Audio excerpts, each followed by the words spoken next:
আজ একটি গুরুত্বপূর্ণ বিষয় নিয়ে আলোচনা করব। আজকের আলোচনার বিষয়, আপনি ঋণ থেকে মুক্তি পাবেন কি করে জানবেন আপনার এই হাতের রেখা থেকে যে আপনি কিন্তু ঋণ থেকে মুক্তি পেতে চলেছেন। হাতের রেখা আপনাকে কিন্তু সেই ইঙ্গিত আগে থেকেই দিয়ে দেয়, শুধু বোঝার অপেক্ষা। আর আপনি ঋণই বা করে ফেলেছেন কেন, সে নিয়েও কিন্তু আলোচনা করব। দেখুন, আমি একটা হাতের ছবি এঁকে নিয়েছি। এবার আমি আপনাদেরকে বোঝাবো যে আপনার হাতের কোথায় কোন রেখা থাকলে আপনি ঋণ করে ফেলতে পারেন, আপনার কোন গ্রহ ডাউন থাকলে আপনি ঋণ করে ফেলতে পারেন। আর ঋণ তো আপনি অলরেডি করে ফেলেছেন। যারা ঋণে জর্জরিত, আজকের আলোচনা তাদেরকে নিয়ে। আমি আজকে দেখাবো এই হাতের মধ্যে কোথায় কোন সংকেত, যেটা দেখে আপনি বুঝতে পারবেন যে আপনার আর বেশি দিন এই ঋণের বোঝা টানতে হবে না, আপনি ঋণ থেকে মুক্তি পেতে পারেন। এই রেখাগুলোই আজ আপনাদের সঙ্গে ভালোভাবে বোঝানোর চেষ্টা করব, পরিচয় করানোর চেষ্টা করব। তার আগে প্রথম যে আমি আপনাদের রেখার সাথে পরিচয় করাবো সেগুলো হচ্ছে কমন রেখা। 3টে কমন রেখা, সেটা আমি প্রত্যেকটা দিনই বলি। যে 3টে কমন রেখা আমাদের প্রত্যেকের হাতে থাকে সেটা আগে এঁকে দেখাবো, তারপর আমি আলোচনা করব সেই শুভ রেখা, যে রেখা থাকলে আপনি ঋণ থেকে মুক্তি পেতে পারেন। কমন রেখাটা ঠিক এই জায়গা থেকে মণিবন্ধ পর্যন্ত আসে, এটা হচ্ছে আয়ু রেখা। আর এই জায়গা থেকে এইভাবে যে রেখাটা আসে সেটা হচ্ছে শিরোরেখা, আর এই রেখাটা হচ্ছে হৃদয় রেখা। এই 3টে রেখা কমন, প্রত্যেকের হাতে থাকবেই থাকবে, এতে কোনো সন্দেহ নেই। এবার হয়তো মনে হয় যে আপনার হাতে এই দুটো রেখা নেই, একটা রেখা আছে। এরকম অনেকের হাতে হয় যে এই মাথা থেকে এই মাথা একটাই রেখা, দুটো নেই, কিন্তু সেটা আপনার মনে হচ্ছে, কিন্তু দুটো রেখাই অ্যাডজাস্ট হয়ে গেছে। বা দেখা যায় এই রেখাগুলো ছোট, এতটুক বা এতটুক। আপনি হয়তো ভাবছেন যে আমার হাতের সাথে তো মিলছে না, এটা এত বড়, আমারটা ছোট। হতে পারে, কিন্তু এই 3টে রেখা থাকবেই। এই ছোট হলেও এটা আয়ুরেখা, এটা ছোট হলেও এটা শিরোরেখা, এটা ছোট হলেও এটা হৃদয় রেখা। এবার এটা যদি পুরোপুরি চলে যায় সেটাও হৃদয় রেখা, এটা যদি পুরোপুরি চলে আসে সেটাও শিরোরেখা, এটা যে সম্পূর্ণ চলে আসছে এটাও আপনার আয়ুরেখা। তাই এই রেখা যেরকমই দেখতে হোক না কেন, এটা প্রত্যেকের হাতে থাকবে, তাই কমন রেখা বলা হয়।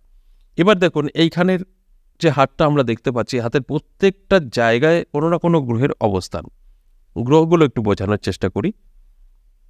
দেখুন, এই জায়গাটা, এটা হচ্ছে তর্জনী আঙুল, এটা মধ্যমা আঙুল, এটা হচ্ছে অনামিকা, এটা কনিষ্ঠা। তাই এই অনামিকা, দেখুন এটা হচ্ছে তর্জনী আঙুল। এই তর্জনী আঙুলের এই টোটালটা হচ্ছে আমাদের বৃহস্পতি পর্বত, আর এই মধ্যমা শনি পর্বত, আর এটা অনামিকা, এটা হচ্ছে রবি পর্বত, আর এটা কনিষ্ঠা বুধ পর্বত। ঠিক এই জায়গাটা থাকে মঙ্গলের স্থান, এটা চন্দ্র, এটা শুক্র, এটা রাহু, এই ব্যালেন্সটা হচ্ছে কেতু।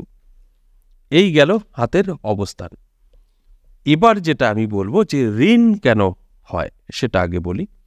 ঋণ আপনারা ধরে নিতে পারেন আপনারা একটা পুনর্জন্মের পাপের, যেটা আমরা পুনর্জন্ম যদি মেনে থাকি তাহলে এটা আমরা ওই জন্মে কোনো খারাপ কাজ করেছি, সেই পাপের কারণে এই ঋণের বোঝা এই জন্মে আপনাকে টানতে হচ্ছে।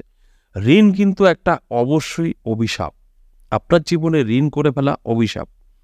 আর সেই কারণেই কিন্তু আমাদের এই জন্মে এসে ভোগ করতে হয়। আর সেটা আপনার হাতে আগে থেকে আসে যে আপনি ঋণ করবেন, সেটাও আমরা বুঝতে পারি না অনেকেই। যারা বুঝতে পারে তারা অনেকটাই এড়িয়ে চলতে পারে। দেখবেন এই কেতু মাঝে, এই কেতু আপনার অশুভ থাকবে, এবং তার সাথে সাথে আপনার রাহু ভীষণভাবে খারাপ থাকবে, এবং এই যে রবি স্থান, এই রবি স্থানে দেখবেন এরকম একটা ক্রস চিহ্ন হয়ে যাবে রেখা দ্বারা। যদি আপনার হাতে এই রবি স্থানে ক্রস চিহ্ন থাকে, ঠিক আমি যেরকম দিয়েছি, বা আপনার রবি ডাউন থাকে, কেতু ডাউন থাকে, আপনার রাহু ভীষণভাবে খারাপ অবস্থায় থাকে, এবং অসংখ্য রাহু রেখা থাকে, তাহলে কিন্তু আপনি ঋণ করে ফেলবেন, এতে কোনো সন্দেহ নেই। ঋণ আপনাকে করতেই হবে। অকারণে দেখবেন এরকম বহু জাতক জাতিকা আছেন, অকারণে ঋণ, ভালো আছে, মায়েরা পাচ্ছে, সরকারি চাকরি করছে, এরকম আপনি দেখবেন খোঁজ করে, 70-80 হাজার টাকা মায়না পাচ্ছে, 2 জন মানুষ, খাবার নেই, 10-20 হাজারের সংসার চলে যাচ্ছে, তাহলে তো অনেক অর্থ সেভিংস হওয়ার কথা, কিন্তু সেখানে উল্টো আরও ঋণ করে ফেলছে। কিভাবে হচ্ছে? এইগুলো খারাপ থাকলে আপনার ইনকাম যত থাকুক না কেন, অকারণে ঋণ করে ফেলবেন। দেখবেন ঋণ দুভাবে হয়, একটা কারণে হয়, একটা অকারণে হয়। একটা আছে আমার খুব প্রয়োজন, ঋণ করে ব্যবসা করছেন বা আপনার চিকিৎসা কারোর করছেন বাড়ির, এটা একটা কাজের। আর অকারণে ঋণ কোনটা?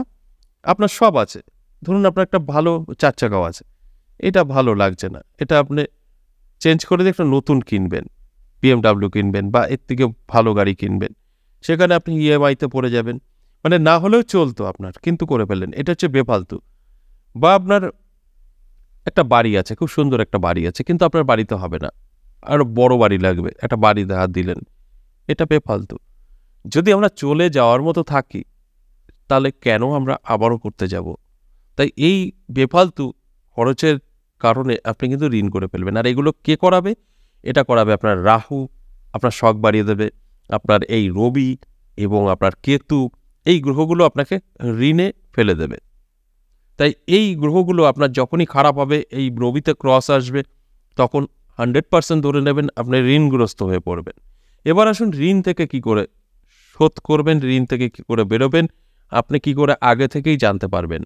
আপনার হাতের কিছু শুভ রেখা আপনাকে কিন্তু বলে দেবে যে আপনি কিন্তু ঋণ থেকে মুক্তি পেতে চলেছেন। দেখবেন আপনার রবিটা ভালো হতে হবে, আপনার ঋণ করে ফেলেছেন, তা সত্ত্বেও দেখবেন রবিটা খুব ভালো, স্ট্রং, এবং আপনার বৃহস্পতি ভালো, এই বৃহস্পতি এবং রবি কিন্তু ভালো থাকতে হবে।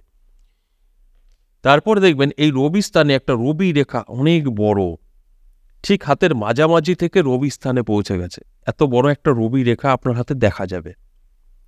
হাতের রেখা কিন্তু চেঞ্জ হতে থাকে, আপনি হয়তো ভাবছেন যে এটা কি করে হবে। হ্যাঁ, অবশ্যই হাতের রেখা আমাদের প্রত্যেকটা মুহূর্তে চেঞ্জ হতে থাকে, আর সম্পূর্ণভাবে এর কার্যকারিতা আমরা পাই মোটামুটি 3 মাস।